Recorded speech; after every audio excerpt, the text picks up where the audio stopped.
Leaked footage in Idaho shows nothing new. Chad Daybell needs more time. His attorney's telegraphing that he wants a continuance. Guess who called into our Patreon show last night? Who stole $370 million from FTX after it filed for bankruptcy? An inside job, perhaps? Sam Bankman-Fried. Alex Murdaugh is getting another trial, and he really has nothing to lose. And then finally, our dumb criminal of the day. Let's talk about it.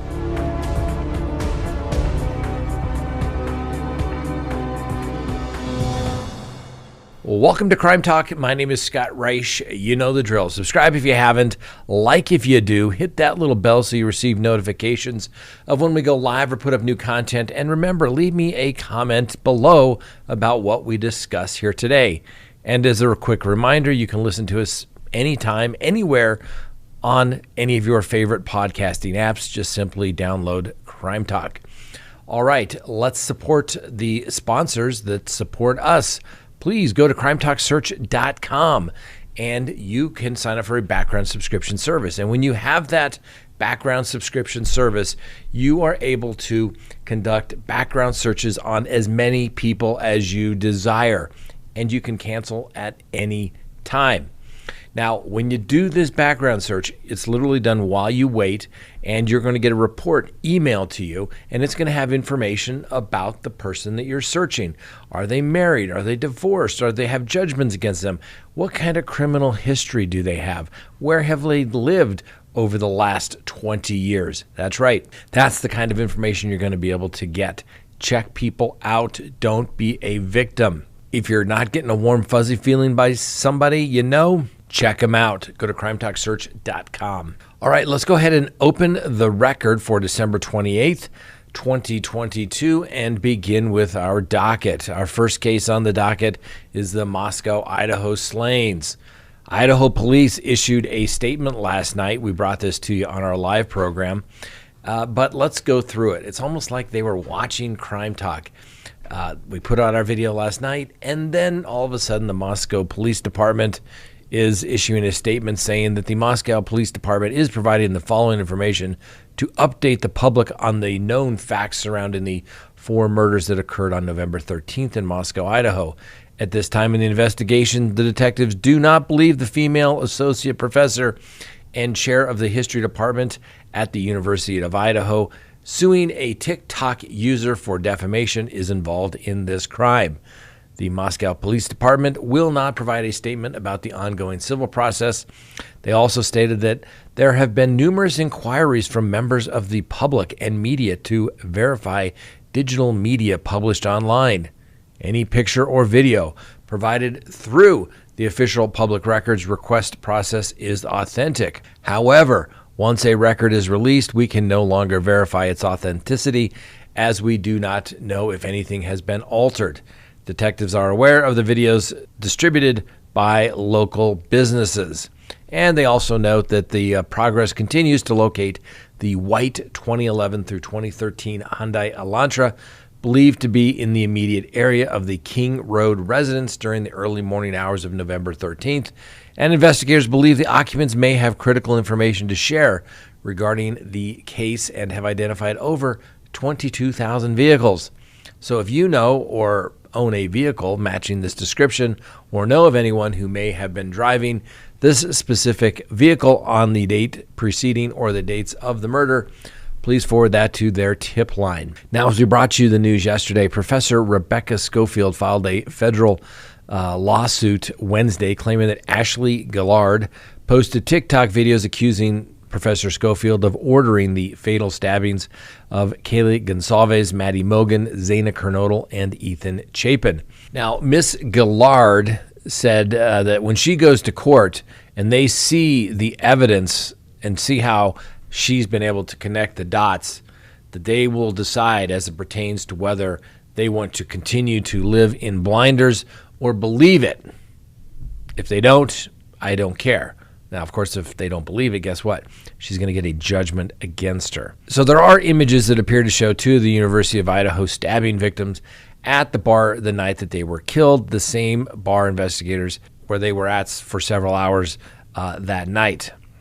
The images that have been seen on Reddit offer no new information beyond speculation about who else might be in the photo with Madison Mogen and Kaylee Gonsalves and whether they had anything to do with the murders. Now, Kernogel and Chapin were at a fraternity party before the slayings, while Mogen and Gonsalves were at the corner pub in downtown Moscow before grabbing food at the grub truck and taking a taxi home.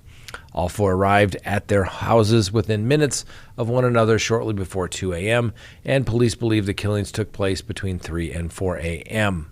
And the next case on the docket, let's talk Chad Daybell, Lori Vallow. Well, the attorney for Chad Daybell, Mr. John Pryor, has filed a motion to object to the court's scheduling order for jury questionnaire submissions. John Pryor filed the motion on December 23rd to address the quickly approaching January 9th deadline for the submission of the jury questionnaires. And he states that Mr. Daybell and his wife, Lori Vallow, are charged with multiple counts of first-degree murder and conspiracy to commit murder for 7-year-old Joshua J.J. Vallow and 16-year-old Tylee Ryan, two of Lori's kids, along with Chad's previous wife, Tammy Daybell. As most people know, prosecutors are pursuing the death penalty against the couple, who have both pled not guilty, and the charges will be tried together. Well, Judge Boyce ruled previously on December 16th that the question for potential jurors must be submitted by January 9th to be included in the court proceedings to find a fair and impartial jury. The trial will be held in Boise, obviously, which is not in the county in which the case is going on right now. That was done because of being unable to obtain a fair and impartial jury there in Fremont County. Mr. Pryor's motions also mentioned that Mr. Daybell will be asking for a further continuance of the trial, which was set to start on April 3rd during a motions hearing earlier this month.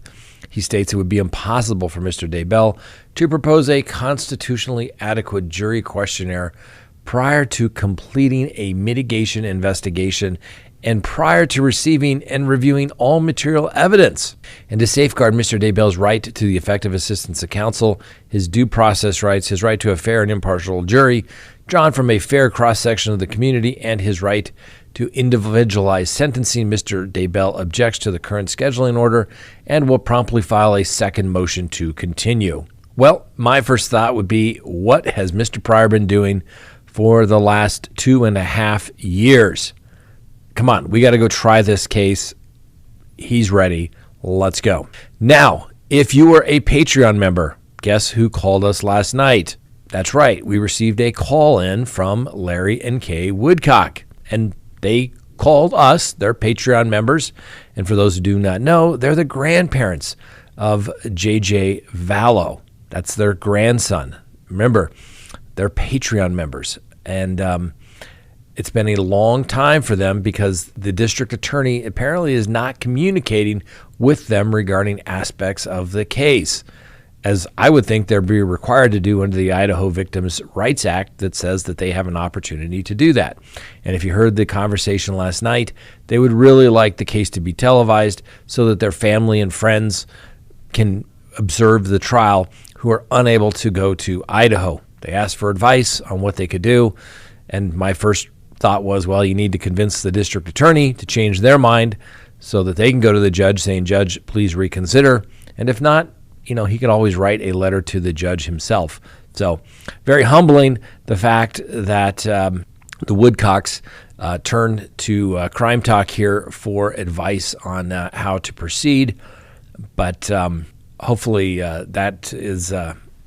hopefully that helps them in their quest to make sure that justice is done, not only for their grandson, JJ, but for Tylee as well. Okay, next on the docket, some more Sam Bankman-Fried stuff. The biggest con man, well, in a really long time. Makes Madoff and Ponzi look like a bunch of pikers indeed.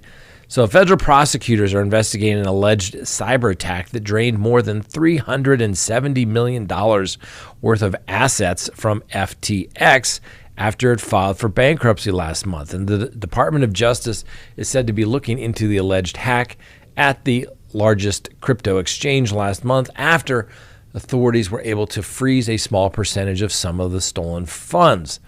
Now, it remains unclear whether the hack was an inside job Sam, is there something you'd like to tell us? Right about the same time as disgraced FTX founder Sam Bankman-Fried has suggested in interviews before his arrest earlier this month, or was the work of hackers keen to exploit vulnerabilities of the failing FTX.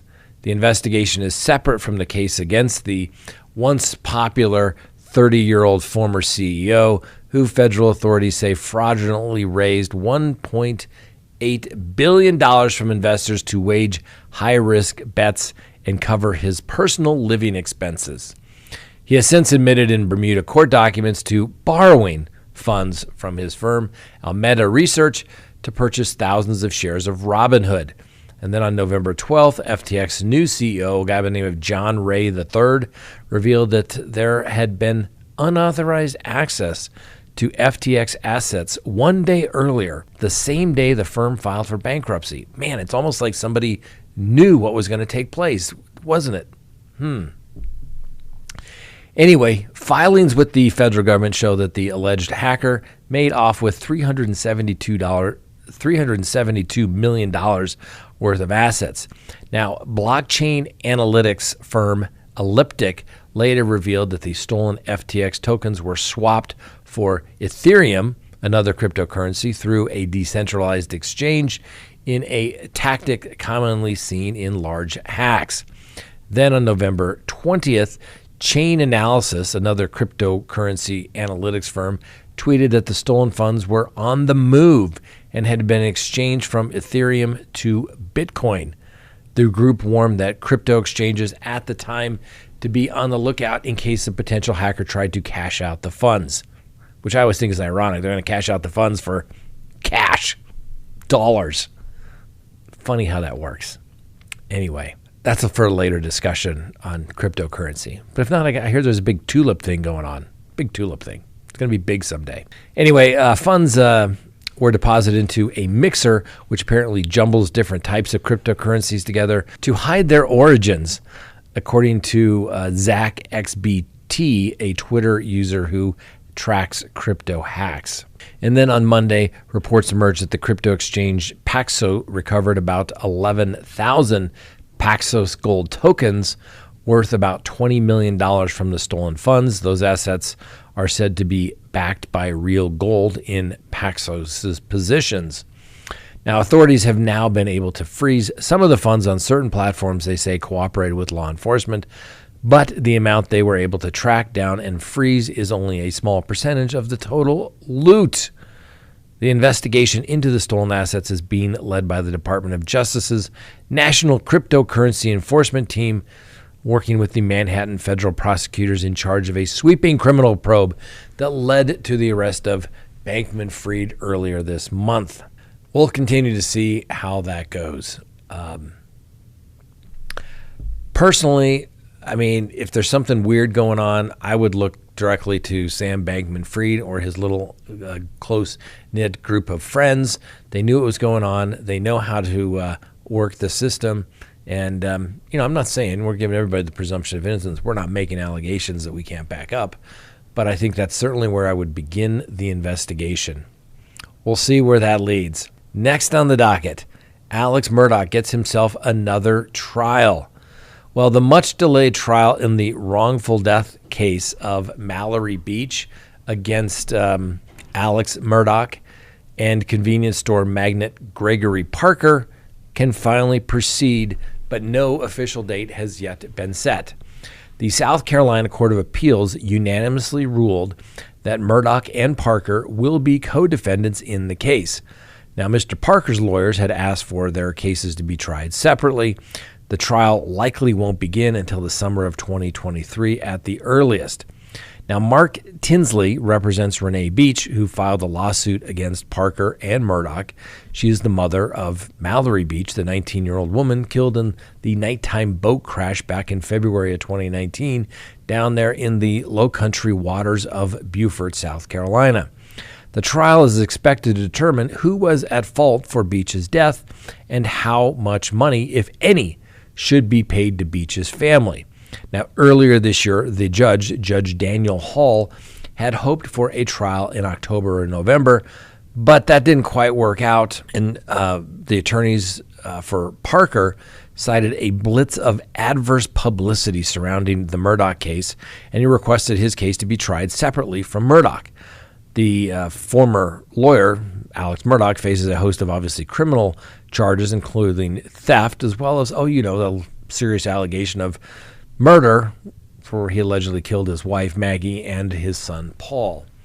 Now, the judge first ruled that Parker could be tried separately from Murdaugh, but reversed himself after Tinsley asked him to reconsider the decision. In October, Parker's lawyers appealed to the South Carolina Court of Appeals, asking the court that Parker should be able to be tried separately from Murdaugh.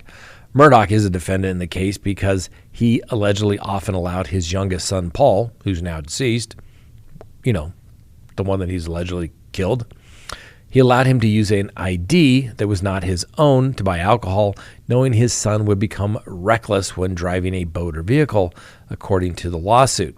Now, Parker's a defendant because his store sold beer to Paul Murdaugh, who was 19 at the time, and Paul bought the alcohol for himself and friends who were all underage before a boat he was allegedly driving crashed into a bridge piling there in Archer's Creek down there in the Low Country. Now, after the Court of Appeals ruling, the attorney for Parker, a guy by the name of P.K. Shear, said, "We're obviously disappointed with the decision, but we ultimately look forward to presenting our case at trial and exonerating Tajia Cohen, the convenience store clerk who sold the alcohol, and Parker's." Now, the key element in Parker's defense is the claim that Cohen sold Paul beer and hard seltzer the night of the boat crash and properly checked Paul's identification. Parker's defense is the claim that Cohen sold Paul beer and hard seltzer the night of the boat crash and properly checked Paul's identification. The defense claims, however, that Parker's didn't give its clerk adequate training in checking identification cards, and Cohen, who is not a defendant in the case, should have noticed that Paul was using the driver's license of his older brother, Buster. Now, Buster is taller than Paul and doesn't look exactly like Paul at all. That's what the plaintiffs allege. Other members of the Murdaugh family are named in the suit, including Paul and Maggie's estate, as well as Buster. Paul's estate is named because he was the alleged reckless driver of the boat, and Maggie's estate is named because she allegedly gave him a credit card to buy alcohol the night of the crash. Buster's named because he allegedly gave Paul his driver's license so Paul could buy alcohol, according to the lawsuit. Now, in a brief file with the Court of Appeals, Tinsley, who represents the family of Miss Beach, asserted it is well-settled law that the defendants cannot choose to have their own individual lawsuit when they are joined with other defendants in a civil case. Mr. Tinsley said that the Beach trial won't begin until after the Murdaugh stands trial for the alleged murder of his wife and son, and the trial is scheduled to begin obviously in January 23rd and run at least 3 weeks. Another factor in the trial delay, Tinsley added, is that the House Speaker, Muriel Smith, is a member of Parker's legal team and has requested the trial start date be deferred until summer when the state legislature is out of session. State judges apparently routinely put legal proceedings on hold when a lawyer for one party or another is a member of the General Assembly and the legislature is in session. A spokesperson for Parker's legal team agreed with Mr. Tinsley's assessment that the trial wouldn't begin until the summer of 2023. Now, should a verdict and damages be rendered against multiple defendants, but only one can pay damages, a state legal doctrine known as joint and several liability will come into play, meaning that the defendants will assert that they would be liable for the total amount of the damages. That means Parker, who's established significant wealth, faces far more exposure in the Beach case than Murdaugh, who's basically used all of his assets for his criminal defense cases or have already been seized by creditors because he has nothing left. So he has really nothing to lose. The convenience store owner, the guy that has been successful, probably has insurance, probably going to wind up holding the short end of the stick here indeed. Now, hopefully they will apportion fault in the crash. And once they say, okay, here are the damages, we're going to apportion 85% against Paul Murdaugh, another 5% maybe towards Mallory Beach. You say, why? Well, for getting on a boat with a guy that was drunk. You can apportion that kind of liability and fault.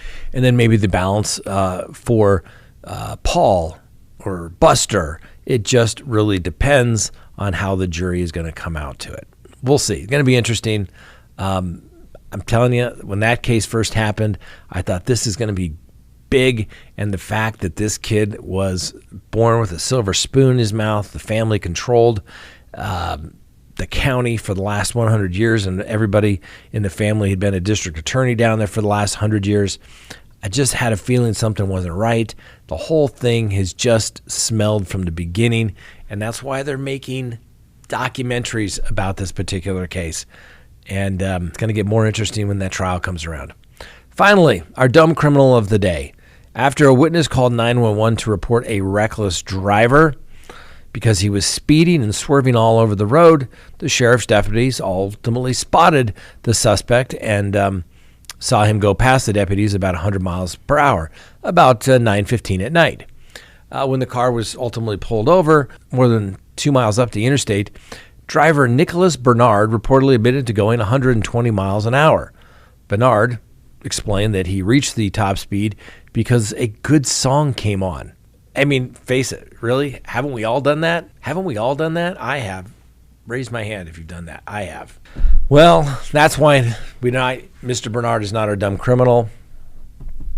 Nope, not because of that. Well, he was facing the speeding citation, but when he opened the glove box to retrieve his registration insurance, the cops found a bunch of marijuana in plain view, and so therefore they had to arrest him, because I guess in some states it's still illegal, like Florida. Anyway, Mr. Bernard has been charged with a pair of misdemeanor drug counts and booked into the county jail. I mean, come on, seriously? Good song comes on, you like to floor it? Come on, we've all done that. I don't feel, but Mr. Bernard, knowing you have a bunch of drugs in your car and opening with the cops looking right at you, that's dumb. Anyway, thanks for watching. Have a wonderful day. We'll see you next time on Crime Talk.